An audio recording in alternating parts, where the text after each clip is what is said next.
Alright everyone, thanks for joining. Today we are going to talk about adaptive customer obsession, the future mindset for the web. And this is a very interesting talk that I already gave at Klarna as a brown bag, but this is something I would like to share with you as well. So, those who don't know me, I'm Ahsan. I'm a senior software engineer at Klarna, and I'm a Google developers expert in Angular and web technologies. And these are my Twitter and GitHub handle. So if you want to follow me, if you want to make sure that you are up to date with really good tweets within the technology, do follow me. Now enough about me, and let's get started with the session. But let me first introduce you with my friend Bob. Now Bob and I are actually quite same, and the reason is that we both like challenges. Now Bob is a person who actually works in a circus, so you might have seen people in circus walking on those ropes with some stick on their hands and then they try to balance. It's quite thrilling, and Bob is really into that, as you can see on his face. When it comes to thrill, I on the other hand build apps with JavaScript, and that's a thrill in my life. And you might ask why. So let's see an example. If you mistakenly type obj.fiedl2 instead of obj.field2, in different languages it would give you different experiences. For instance, if you did it in C++, at compile time it will bash you and just say nope, you cannot do it at all. If you did it Python, however, at first it would be like, meh, it's fine at the compile time, and it would just let you go through. But when you go to the runtime, it will say nope, just wait, you cannot do that, and it will just stop you. But when it comes to JavaScript, which is my favorite language, at compile time, it would be like, meh, I think it's probably fine, just go forward, it's okay. And at runtime, blooper, it would still be exactly the same, so it will not say anything and you have to figure out what's wrong. So I often have this situation where I'm like, hey, is the code stupid or am I stupid? And most of the time it's actually both. So going forward, today we are gonna talk about customers, which is the prime case when you're building a business.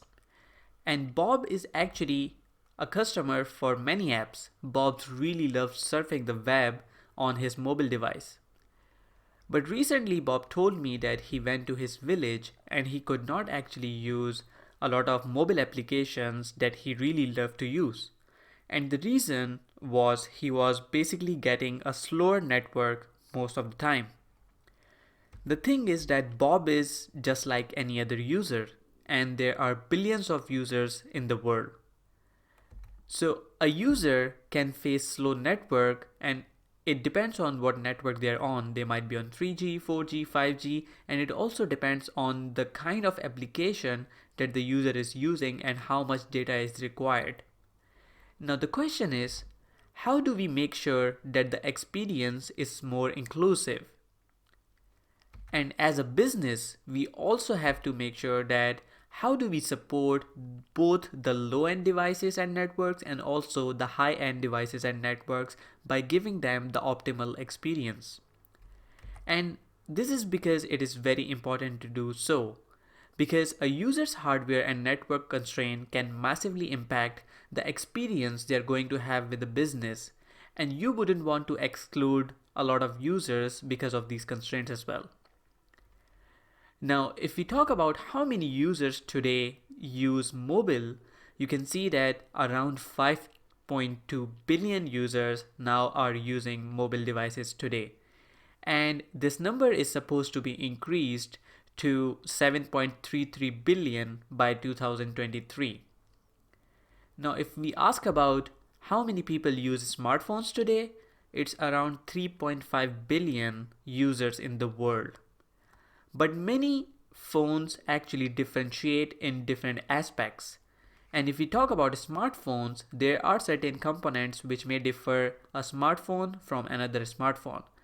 And some of those components are the CPU, the memory, which means RAM, the screen resolution or screen size, and then we have the battery capacity, and we have the storage.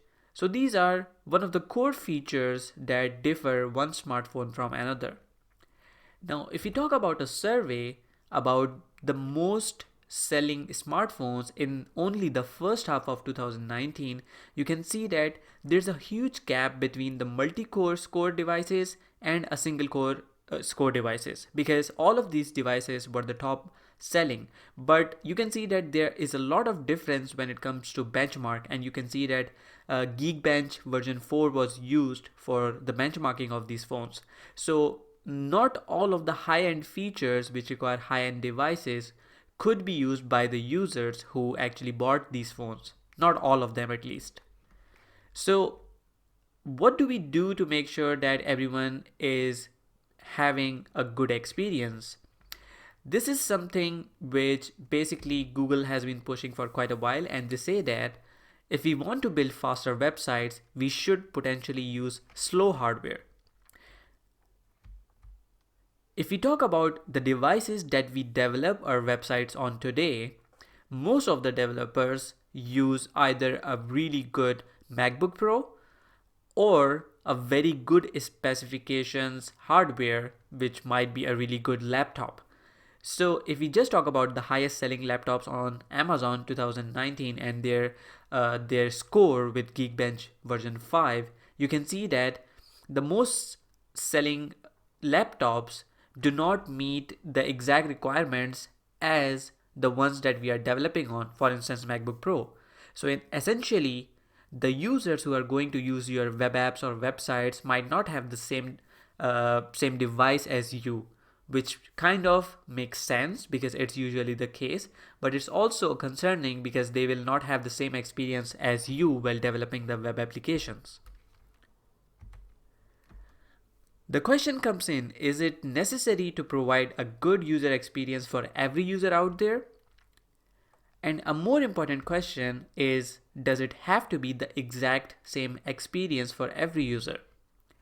Now, this is the concept that Adi Osmani showed in Chrome Dev Summit 2019 with his team. And this whole talk is highly inspired from that talk that he gave in Chrome Dev Summit. So adaptive loading is a concept which kind of concludes around network, memory, and CPU. And we are going to see some patterns around these and how we can utilize these to provide good experiences to the users. So adaptive loading kind of comprises a concept that we build the core experience for the apps to support the low-end devices. And by doing so, we are making sure that everyone is getting the core experience. And then we progressively add high-end features on top of the core experience, which means that everyone will get the core experience, but the user who have the high-end devices or networks will get something slightly better. Now, I'm going to show you a demo, and I hope you remember this meme. But in this session, I'm going to share a lot of demos with you. So let's get started. So all of these demos are actually available in a GitHub repository, and Adi and the team have worked on these quite well. And these are not started from scratch. These are some community projects that they built on top of. So essentially what I can do in this app is I can just go to a video, and you can see that this experience is quite similar to YouTube. And if we talk about what a user would do coming on this page, what are the possible core interactions, I can just quickly go and inspect this. And then what I can do is that I'm gonna just exit this simulator. And then if I go to console and if I just type window.debug, you will see that we have two kind of boxes here. One is green and these two are red boxes.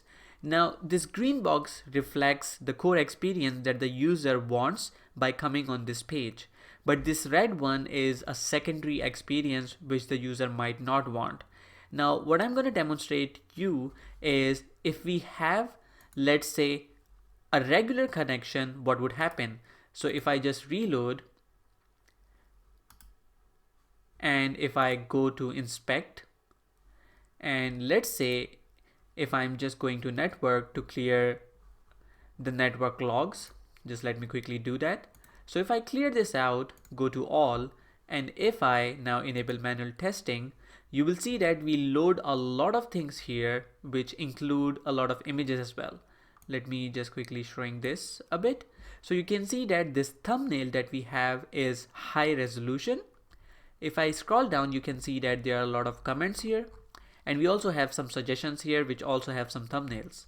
So if I sort this by size, so I have sorted these by size, and this is the first image that I can see. So if I click on this, you can see that this image is 1280 by 720, and this is quite a high resolution image.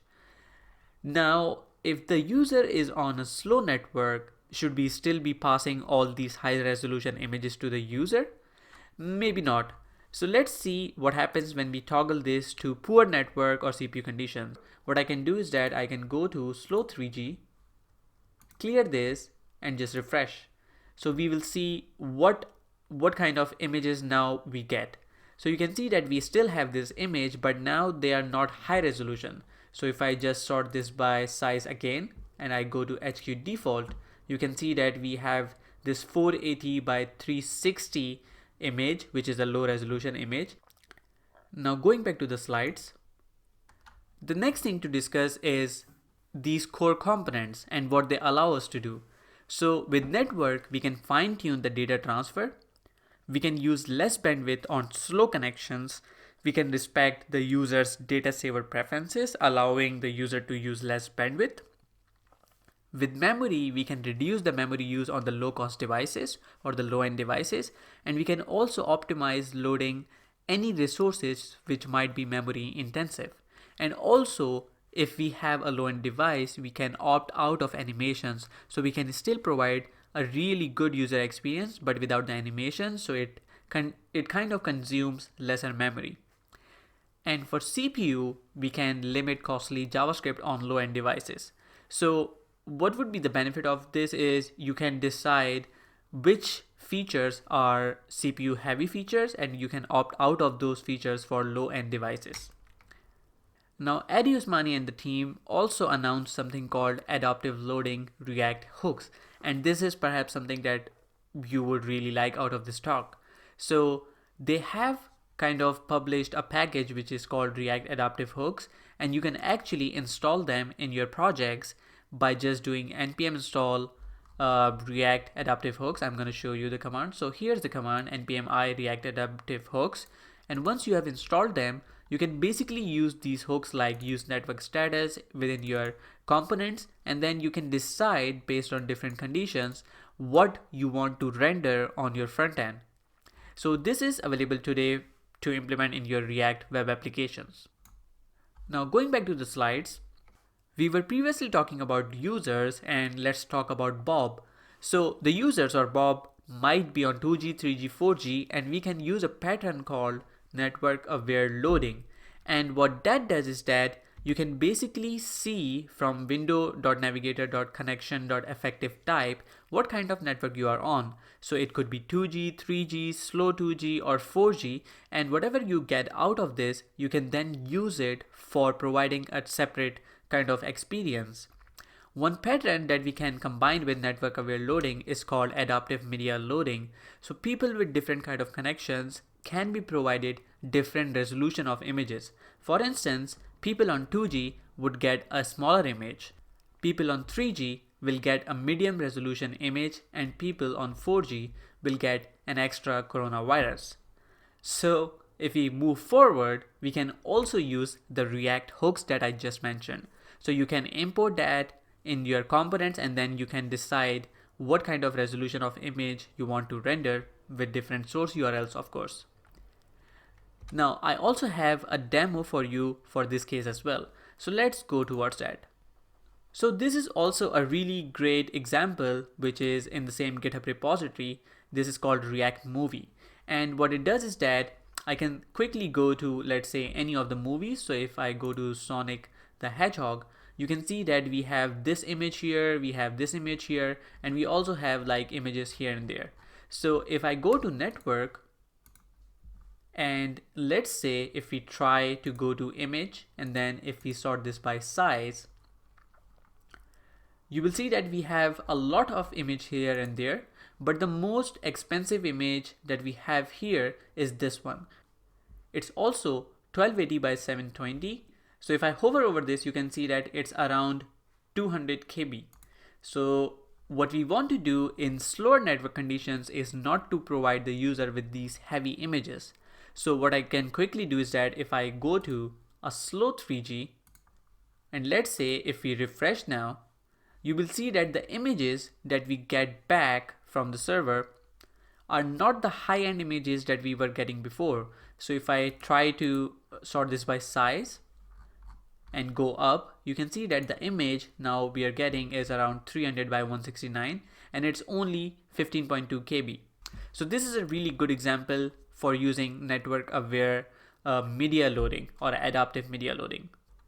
Now going forward, there's also one pattern called data saver aware resource loading, and what that does is that you can actually see if the device has the data saver enabled. So this basically returns a boolean which tells you if the data saver is on, and if that's the case, then you can decide what to render or what resources to load. And with hooks, it looks something like this. So you can use this use save data hook, and you can then decide what to render. So in this example, you can see that it's a really good use case. So if the user's data saver is on, in this case, we basically provide an image with a source. But if the data saver is not on, then we provide the whole video experience. So based on what kind of settings we have, we can render different kind of elements. Now I'm going to show you another demo with one really good approach. So this is also a demo which is kind of a similar app like Twitter, but obviously created by Adi Usmani and his team. So what this reflects is these all images are obviously heavy images, and this is the use case where we are on a casual or usual network condition. But what would happen if the user is scrolling all the way down to huge list of tweets? In this case, there would be a lot of images being loaded. Now, what would happen for the slow network condition is that if we have slow network condition, we can basically show a low resolution image which wouldn't take a lot of data or resources or network bandwidth, and the user can quickly easily scroll all the way down, and you can see that it's really smooth. Now if the user wants to see a particular image, we just have this load image button, and as soon as you click it, it loads the actual image and replaces by that, which is good because then the user can just scroll and try to find a particular person or a particular channel that they're following, and then they can just view the content that they want. So it will save users data and also provide a really good experience. Another pattern that we are going to discuss is called memory aware resource loading.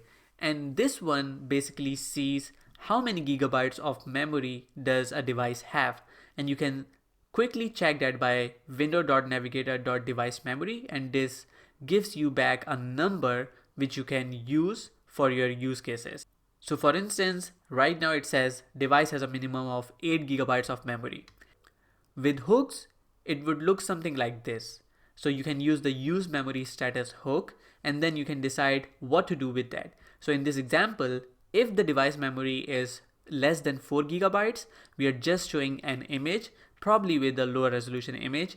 And if not, if the device memory is greater or equal than like 4 GB, then you can show the video with a complete experience. Now we are also going to discuss something interesting, which is called client hints. And this is something that I also recently discovered, especially after Adi's talk in the Chrome Dev Summit. And the client hints are basically tools which are used for content negotiation. Now content negotiation is a practice which kind of works in a way that the client tells the server about the client's specifications, like what is the viewport of the device, what is the network of the device or the network conditions, what is the device to pixel ratio of the device, and then the server can pass different information or different kind of resources back to the client based on the device itself. So how do we do that? So on the server, you have to make sure that the server has this accept ch header like allowed, and on the front end what you would do is that you would just include this meta tag. So in your index.html you would have this meta tag with http-equiv with accept-ch, and ch is obviously client hints, and then in the content you can provide the values that you would like to pass to the server in the request headers. So these are automatically added to the request headers and sent to the server, which is accepting these headers. So you can pass device to pixel ratio, width, the viewport width, the downlink. You also have ECT, which is the effective connection type, and also the data saver preferences. So you can pass all of these things to your server and then load particular kind of information from the server pack. Now I also have a demo for these as well. So let's go through them one by one. So this is an example that kind of contains how we are passing this information in the headers. So I'm going to go to inspect, and now what we are going to do is let's just go to network, and I'm going to refresh. So you can see that here what we are doing is that we are loading an image. I'm going to go to all, and if I click on this image and if I go to headers, you will see that here in the request headers we are providing this information. We have the device memory, we have DPR, we have effective connection type and whatnot. We also are providing the viewport width as well. So this information is being passed automatically because we have in the head we have this meta tag here. So we have http-equiv accept ch, and we are providing DPR width, viewport width, ECT and device memory. So these are all being sent in the request header. So what would happen if I basically go and check the network and basically go to slow 3G? So if I clear this and if I refresh, if I now go to memory considered image, you will see that the effective connection type now here is 2G. So whatever applies to the device will be sent in this case. Now I'm going to show you the other demo as well. So this is a really good example of providing the user an experience which kind of adheres to the device type. So this demo is based on Next.js, and you can see that if I hover over different elements, there is a really nice animation. If I click an element, you will see that it also has some animation coming up, and if I go back, it also goes with particular animation. Now with devices which are low end, we might just opt out of these animations and just provide the core experience to the user, and it would look something like this. So if I just turn the animations off, you can see that I still have the core experience, and if I click, I also go to the details page, I can click back to list, and everything is smooth. We just don't have those animations. So it is probably a good idea to consider if it's worth it to just provide the core experience and just avoid the animations if a device is a low-end device. Now this is also one thing that Eddie showed in the talk, and this is adaptive module serving, or we could call it the future.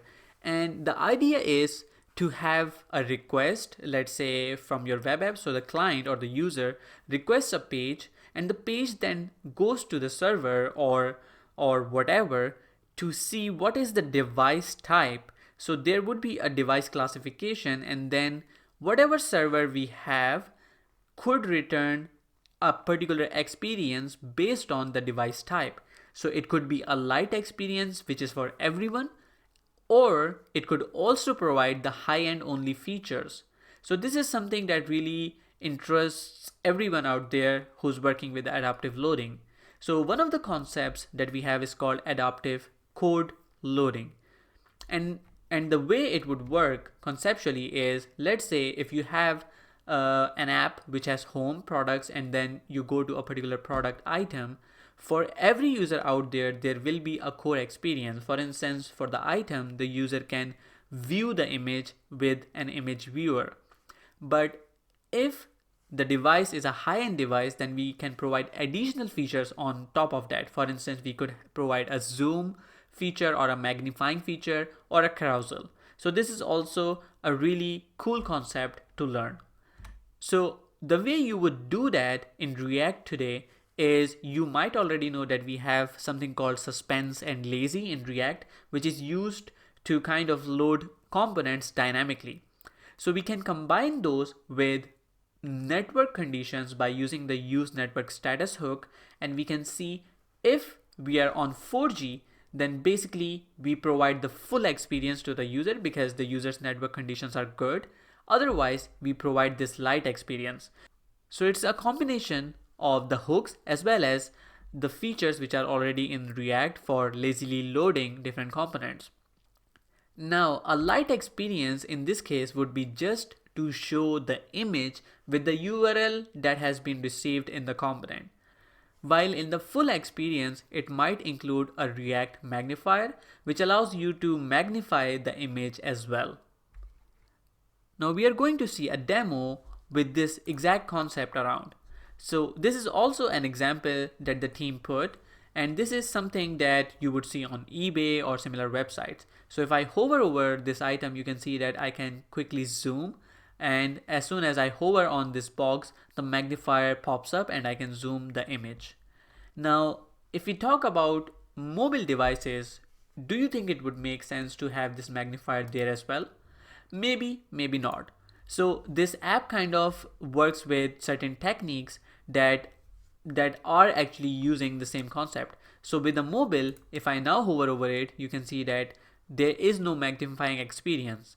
But in a mobile device, it might make sense that if you just click on it, a model comes up and then you can view a larger set of image. So this is some technique that they are using with viewport and stuff.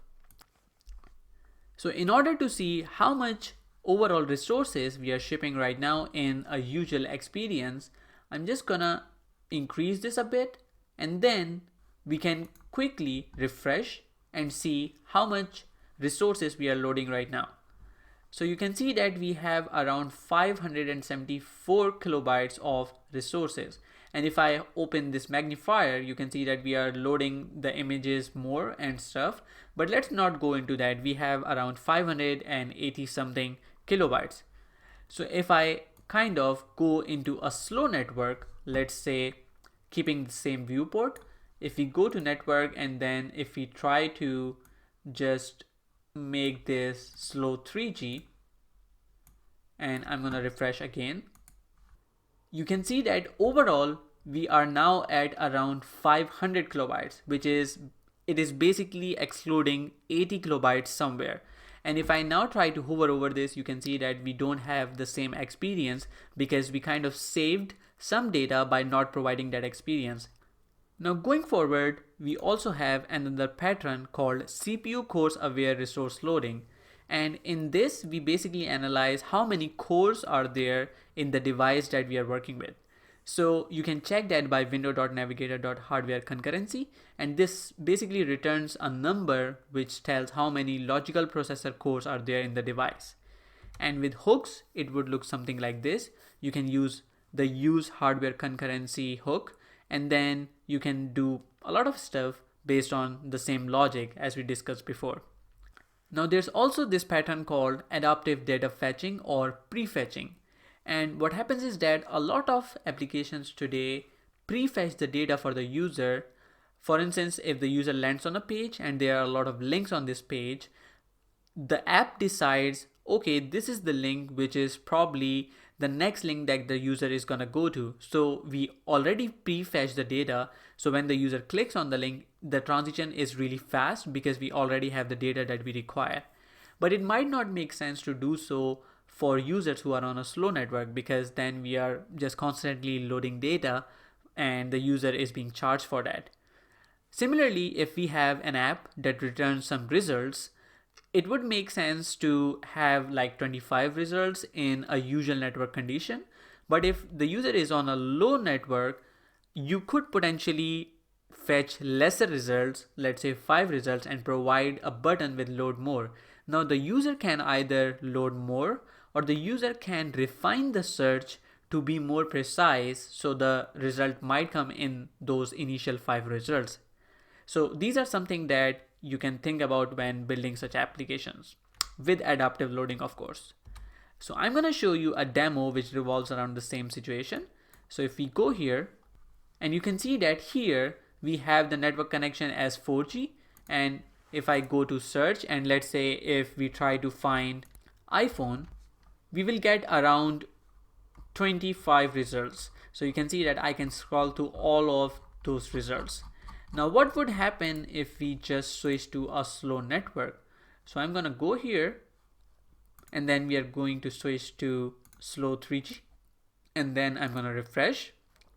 Now I can quickly go here and type iPhone, and then if I search, you can see that this is querying with limit equals 5.